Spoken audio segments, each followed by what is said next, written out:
aka Papa Jones, is in the building. I wish I had so many names like that, like Betty Callo, aka something.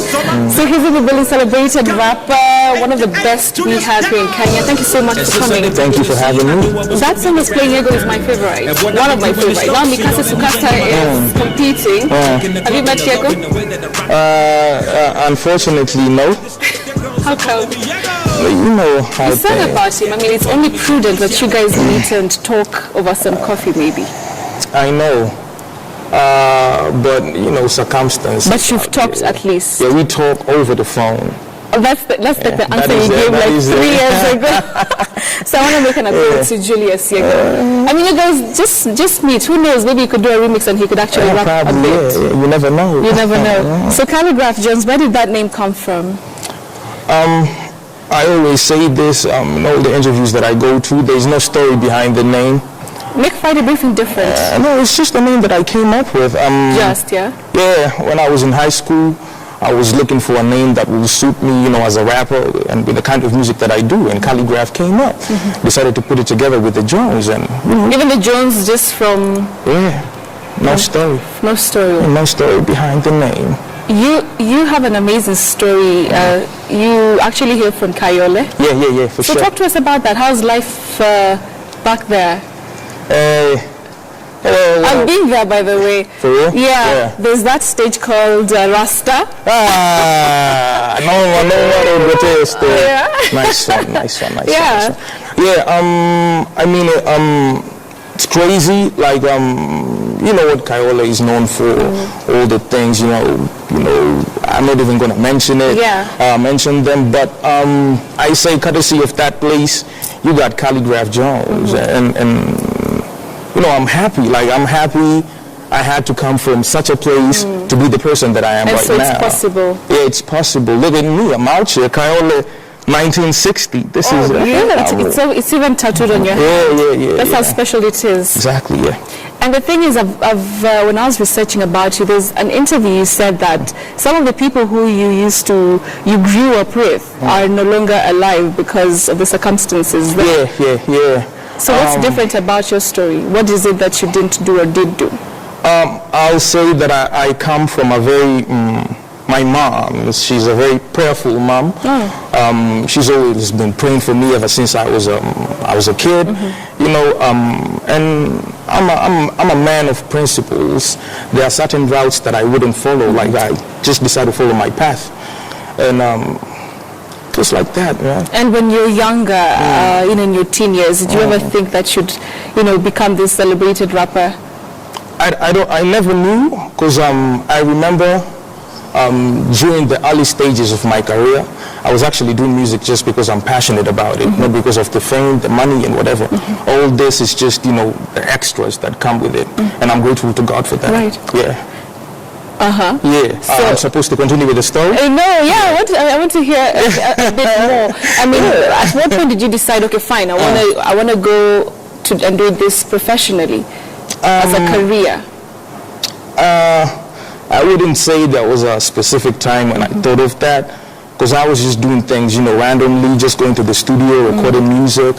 But around 2012, I released a song called "We Be Happening," and I know that one too. Yeah, it was one hell of a track, and I had everybody talking about Khaligraph Jones. This at that point, I was still bouncing in clubs. I was a bouncer. You can see that. You were a bouncer. Yeah. At a club. Yeah. So I thought, okay, cool. Since I see people out here appreciating what I'm doing right now, then maybe I can take it as a career. I can decide to follow this path, and that is exactly what I did. So it actually came from the people back to you? Yeah. All right. We also understand that you tried your hand in gospel music. Yeah. What happened? Why didn't you pursue that? I always try to be real with what I do. I do music from the heart, and I don't want to be out here talking about a certain life that I'm not leading. I want to do gospel music probably in a coming future, but not right now, because I'm not ready for that. So what are you ready for right now? What's your music all about right now? Saizi nikifika tu stage wanajua ni mazishi yani. Just perform a bit. Okay. What do I usually rap about? Okay, wadi bado hawanitishi, washatambua misi bahatishi, glory ya give it to Jehovah Nisi. Kanibariki na hizi mandishi, muzi chora katarakilishi, nina mafanya mpaka Kilifi. All right.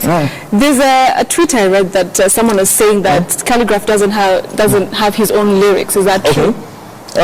That's what some people are saying. So that's one tweet, not people. Is there some truth to that? You know, when you're in a position where you have a lot of people, looking at you, all the moves that you're making, people are going to be having, different opinions. So if there's a person who thinks that I don't write my own lyrics, then it's all good, man. Right. Because I do my thing. At the end of the day, you called me here because of my music, and everything I do, it's me. All right. Yeah. And talking about you being a Khaligraph, we also heard stories to do with Dr. Pizzo, beef there. Is it true? Is it a makeup of the entertainment industry? Is it at some point it was true, but I'm all grown up right now. 26 years old, man. So right what is that beef about? It's just something, a thing to do with rap music. Rap music is very territorial. Like when you come, you have to show the people that you're the king out here. So it's just a matter of that debate, who's king, and that brought about, some diss tracks and whatever, but right now everything is cool. Everything is cool. Do you think you're king? Because also, one thing that people know about you is that you say that you are the undisputed rap king here in Kenya. I'm going to say that on a song. on a track, yeah. But when you call me out here for an interview, I can say that, but I have a lot of fans who tend to think so. And who am I to say no if they think the OG's the king? I appreciate that. You appreciate that. Yeah. So what inspires your music? Is there some sort of inspiration? I mean, you've said that you go to the studio and you do your thing, but is it inspired by something? Definitely, yeah. Where I come from, my home, Kayole. Okay, not from Kayole right now. Okay, right now he's Ellis. But you've heard him, he's not from Kayole right now. Why are you so quick to give us that differentiation? Out here, man, I have my people out there, they watching, and Staki Kusamati, I came from Kayole today when I didn't. And they're going to be like, yo, Jones, you're out there lying, So I'm always real with the responses that I give, but my hood, my people, the people that look up to me, they inspire me to do what I do. Like just about everything I see, my family, moms, my sisters, my bro, And what is your outlook or overview about the Kenyan industry, the music industry right now? I think it's not in a place where it's supposed to be, but if you ask me, I think we're making good progress as compared to how it was before. Like right now, we done made good strides to actually get to where we're supposed to be. So we're in a good place. There's the time that you said that Kenyan showbiz is very boring. Yeah.